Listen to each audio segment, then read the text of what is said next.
ओम नमो भगवते वासुदेवाय। ओम नमो भगवते वासुदेवाय। ओम नमो भगवते वासुदेवाय। ओम नमो भगवते वासुदेवाय। ओम नमो भगवते वासुदेवाय। ओम नमो भगवते वासुदेवाय। ఇది కృష్ణపురం కూడా ఇచ్చారు కదా, నాలుగో శ్లోకం ఇవ్వాలి.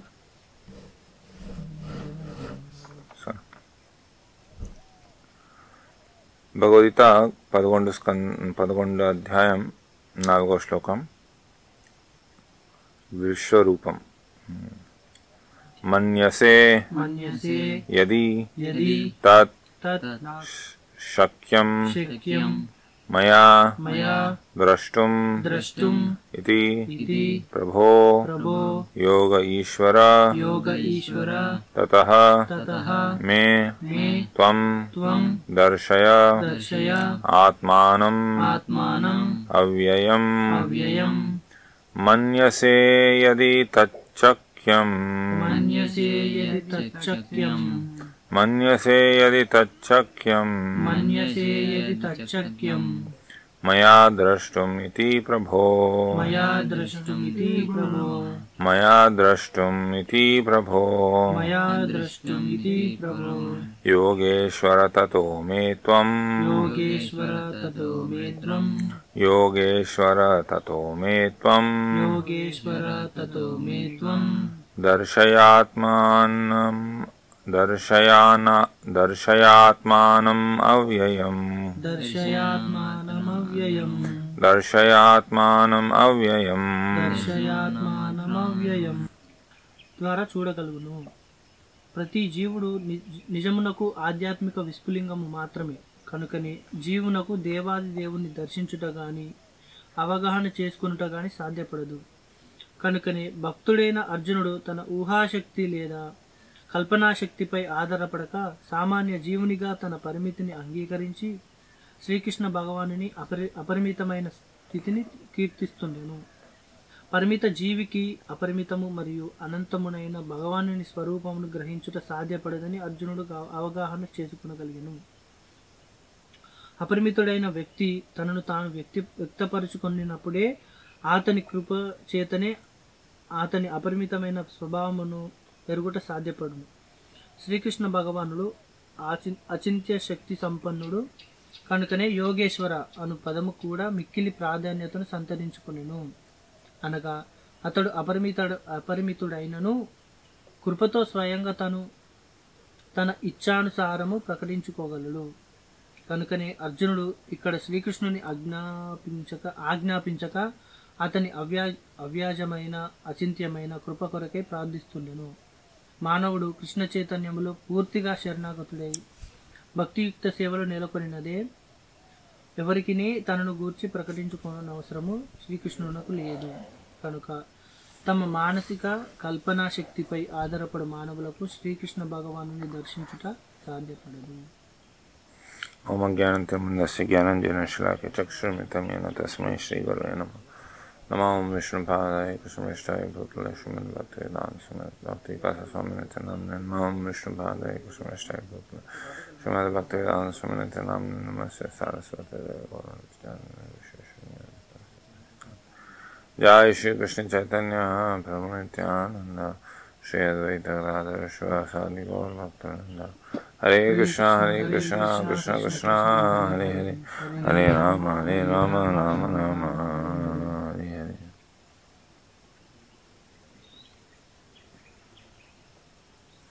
మన్యసే యది యత్తచ్చక్యం మయా ద్రష్టుం ఇతి ప్రభో యోగేశ్వర తతో మే త్వం దర్శయాత్మానం అవ్యయం.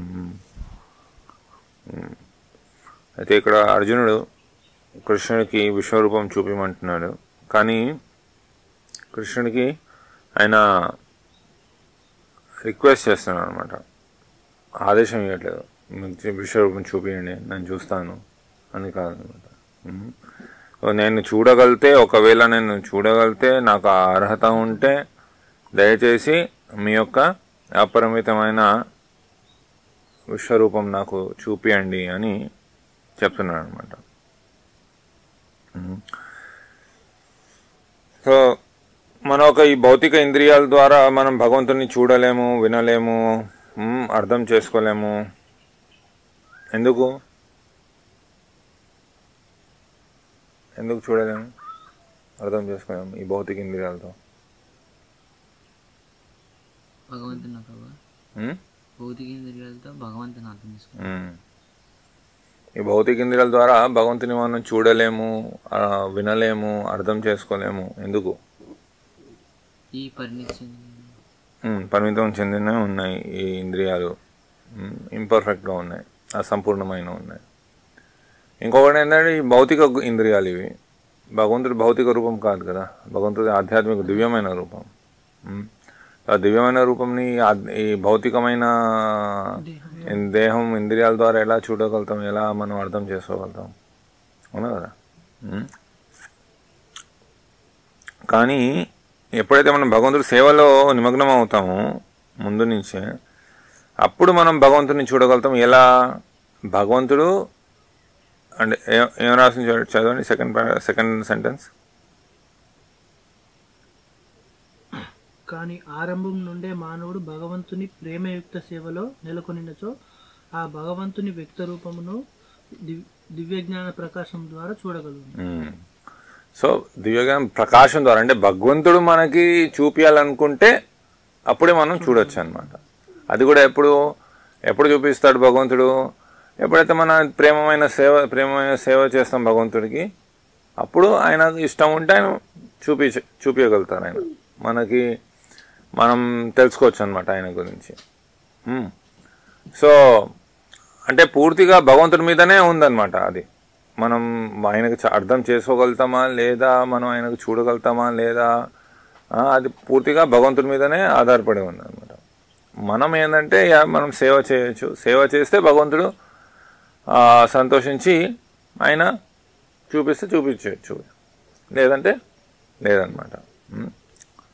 హరే కృష్ణ. సో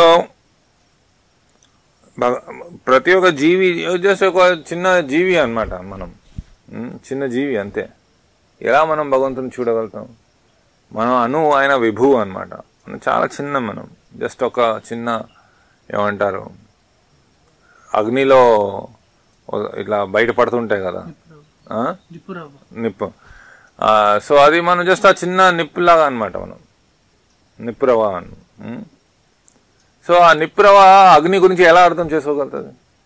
ఆ అగ్ని నుంచే, హరే కృష్ణ, ఆ అగ్ని నుంచే ఆ నిప్పురవ వస్తుంది, అవునా కదా. సో అది ఎలా అర్థం చేసుకోగలుగుతుంది కృష్ణుడి గురించి? ఆ అగ్ని గురించి ఎలా తెలుసు? సో అలానే మనం కూడా కృష్ణుడి నుంచి వస్తున్నాం, చాలా పరిమితంగా ఉన్నాం, చాలా లిమిటెడ్గా ఉన్నాం మనం. సో ఆ అన్లిమిటెడ్ అపరిమితమైన భగవంతుడి గురించి ఎలా అర్థం చేసుకోగలుగుతాం?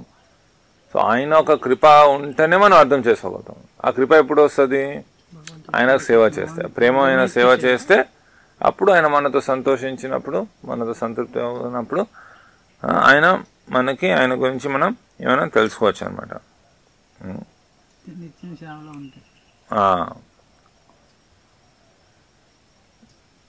సో అందుకే ఇక్కడ అర్జునుడు కూడా ఆయన భక్తుడు, ఆయనకు తెలుసు ఈ విషయం. అందుకే ఆయన సొంత ఒక మనోకల్పన మీద, ఆయన సొంత బలం మీద భగవంతుని చూడగలుగుతాడని అనుకోవట్లేదు అనమాట. ఆయన అంటున్నాడు, నేను పరిమితమైన జీవి, నేను సో నేను మీకు తెలుసుకోలేను, మీరు నాకు ఆ దివ్యమైన జ్ఞానం ప్రకాశం చేస్తేనే నేను తెలుసుకోగలుగుతాను అనేసి. సో అందుకే ఇక్కడ కృష్ణుడికి యోగేశ్వర అని చెప్పింది అనమాట. ఎందుకంటే భగవంతుడికి ఎన్నో శక్తులు ఉన్నాయి. ఇప్పుడు జనాలకి సిద్ధులు ఉంటాయి, కొందరికి గాలిలో తేలొచ్చు, అనిమ లగిమ ప్రాప్తి, దూరం ఉన్న వస్తువులు ఇక్కడ కూర్చొనే తీసుకోవచ్చు అనమాట, తెప్పించుకోవచ్చు. అనిమ అంటే చాలా చిన్నగా అవ్వచ్చు అనమాట, ఏమైనా ఒక రూమ్లో లాక్ చేసినా ఆ రూమ్ నుంచి దాని ఒక కీ హోల్ నుంచి బయటికి వచ్చేయచ్చు వాళ్ళు. సో అలాంటి సిద్ధులు ఎలా వస్తాయి వాళ్ళ దగ్గర? యోగ సాధన ద్వారా వస్తాయి అన్నమాట. హరే కృష్ణ. నిద్ర వస్తా లేవచ్చు, లేచి నుంచి వచ్చు. యోగ సాధన ద్వారా అవి కూడా పరిమితమే. అవి కూడా పరిమితమే. సో యోగ సాధన ద్వారా ఆ సిద్ధులు వాళ్ళకి రావచ్చు. కానీ కృష్ణుడు ఏంటంటే యోగేశ్వర, అందరు యోగిలకి ఆయన ఈశ్వరుడు అనమాట. అంటే యోగ సిద్ధులు అన్నీ కూడా ఆయనలో అపరిమితంగా ఉంటాయి అన్నమాట. ఇప్పుడు ఒక మామూలు యోగి ఆయన కావాలంటే ఆయన రూపం విస్తారం చేసుకోవచ్చు, ఆయనలాగా ఇంకో కొన్ని రూపాలు ఆయన సృష్టించవచ్చు అనమాట. కానీ మహా అయితే ఒక 6-7 రూపాలు ఆయన సృష్టించవచ్చు అంతే ఆయనలాగా. అవి కూడా ఎలా ఉంటాయంటే ఆయన ఏదైతే చేస్తాడో అదే అవి చేస్తాయి అన్నమాట. ఆ రూపాలు ఆయన చేయలేపితే అవి అన్నీ కూడా వాళ్ళు చేయలేపుతాయి అనమాట, అంతే. అలానే అనమాట. కానీ కృష్ణుడు అలా కాదనమాట. కృష్ణుడు మనం చూడొచ్చు రాసలీలలో కృష్ణుడు ఎన్నో రూపాల్లో ఆయన విస్తరించి ఒక ఓపితో ఒక్కొక్క వేరే వేరే రకమైన ఆయన నృత్యం చేస్తున్నాడు అనమాట. గోవర్ధన పర్వతాన్ని ఎత్తాడు కృష్ణుడు. ఆ విధంగా ఎన్నో ఆయన యోగిస్తులు ఉన్నాయి కృష్ణుడు. అందుకే ఆయన యోగేశ్వర, ఎందుకని అచింత్యమైన శక్తులు ఉన్నాయి ఆయనలో. సో ఆయనకి ఇష్టం ఉంటే ఆయన మనకి ఆ జ్ఞానం ప్రకాశం చేయొచ్చు. సో అందుకే కృష్ణుడు ఇక్కడ అర్జునుడు ఆయన ప్రార్థిస్తున్నాడు భగవంతుడు యొక్క అచింత్యమైన కృపా కోసం ఆయన ప్రార్థిస్తున్నాడు అనమాట. కృష్ణుడికి ఆదేశం చేయట్లేదు. కృష్ణుడు ఆయన మనకి ఆయన పూర్తి శరణం తీసుకున్న వరకు ఆయనకి ఏమాత్రం ఆయనకి ఏమంటారు ఆ బాధ్యత అని కాదు, ఆ బంధనం అనేది లేదనమాట మనకి. మనం ఆయనకు తెలుసుకోవాలని లేదనమాట. ఆయన శక్తి, ఆయన సేవ చేస్తేనే, పూర్తిగా ఆయన శరణం తీసుకుంటేనే అప్పుడు ఆయన ఇష్టం ఉంటే ఆయన మనకి ఆ జ్ఞానం అనేది ప్రకాశం చేస్తాను. సో అందుకే ఎవరైతే కృష్ణుడు సేవ చేయకుండా భగవంతుడికి సేవ చేయకుండా భగవంతుడి గురించి తెలుసుకోవాలనుకుంటారో వాళ్ళు ఎప్పుడు కూడా భగవంతుడిని తెలుసుకోలేరు అనమాట. వాళ్ళ సొంత ఒక మనోబలం ఆధారం మీద, వాళ్ళ ఒక బుద్ధి బలం ఆధారం మీద వాళ్ళు భగవంతుడిని తెలుసుకోవడానికి ప్రయత్నం చేస్తే అది సంభవం కాదు. భగవంతుడి గురించి వాళ్ళు తెలుసుకోలేరు. అందుకే మనం చూడొచ్చు, ఎవరైతే భక్తులు లేరో వాళ్ళు అసలు భగవంతుడి గురించి వాళ్ళకి ఏం తెలియదు అనమాట. ఎన్నో పెద్ద పెద్ద మాటలు మాట్లాడతారు వాళ్ళు, కానీ భగవంతుడి గురించి వాళ్ళకి ఏ మాత్రం తెలియదు అనమాట. ఇంకొకటి ఏంటంటే, మన ఈ భౌతిక ఇంద్రియాల ద్వారా మనం భగవంతుడిని చూడలేము, వినలేము, తెలుసుకోలేము. ఎందుకంటే ఈ భౌతికమైన ఇంద్రియాలు భగవంతుడి దివ్యమైన రూపమైన, దివ్యమైన లీలనే అయినవి, దివ్యమైన గుణాలు అయినవి. కానీ ఎప్పుడైతే మనం ఈ భౌతిక ఇంద్రియాలని భగవంతుడి సేవలో నిమగ్నం చేస్తామో అప్పుడు మెల్లమెల్లగా ఈ భౌతిక ఇంద్రియాలు కూడా ఆధ్యాత్మికం అవుతాయి అన్నమాట. పవిత్రమై అవి కూడా ఆధ్యాత్మికంగా మారుతాయి అన్నమాట. ఎలా అంటే ఇప్పుడు ఒక ఐరన్ రాడ్ ఉంది, దాన్ని మంటల్లో పెడితే ఏమవుతుంది, అగ్నిలో పెడితే ఏమవుతుంది, వేడి అయి అది కూడా అగ్నిగా మారుతుంది, అవునా కదా, అది కూడా అగ్నిగా మారుతుంది. సో అదేవిధంగా మన ఇంద్రియాలు, మన ఈ శరీరము, మన ఒక బుద్ధి మనసుని భగవంతుడి ఒక సేవలో నిమగ్నం చేస్తే అప్పుడు అవి కూడా శుద్ధి అయి అవి కూడా ఆధ్యాత్మికంగా అవుతాయి అన్నమాట. అప్పుడు మనం భగవంతుడిని తెలుసుకోవచ్చు అనమాట. సో ఆయన సేవ ద్వారానే మనం తెలుసుకోవచ్చు. సో అందుకే భగవంతుడి సేవ చేయడం చాలా చాలా అవసరం అన్నమాట భగవంతుడి గురించి తెలుసుకోవడానికి. అందుకు కృష్ణుడు కూడా చెప్తున్నాడు భగవద్గీతను, భక్త్యమాం అభిజానాతి, అంటే నా భక్తులే నా గురించి నాకు తెలుసుకోవచ్చు అనేసి. మిగతా వాళ్ళు ఎవరు కూడా నా గురించి తెలుసుకోలేరు, కేవలం నా భక్తులే నా గురించి తెలుసుకోవచ్చు. ఇక భక్తి సేవ అంటే ఎలాంటి సేవ? ప్రేమమైన సేవ. ఊరికే సేవ చేయమంటున్నారని 100 సార్లు చెప్తే చేయడం కాదనమాట. ప్రేమతో చేయాలన్నమాట. ఎవరు చెప్పడం అవసరం ఉండదు. ప్రేమ మనం చూడాలి, భగవంతుడి మందిరం ఉంది, శుభ్రం చేయాలి. సో ఎలా చేయాలి? ఎవరు వచ్చి చెప్పడం అవసరం ఉండకూడదు. అక్కడ మట్టి ఉంది తీయండి, ఇక్కడ చెత్త ఉంది తీయండి. మనకి అనిపించాలన్నమాట, అరే కృష్ణుడు మందిరం ఇలా ఉంది, ఎంత చెత్తగా ఉంది, కృష్ణుడు మంది శుభ్రంగా ఉండాలి. మన స్వతహాగా మనం ప్రేమతో చేస్తే అప్పుడు అవన్నీ మనకు కనిపిస్తాయి, మనం సరిగా చేస్తాం అన్నమాట.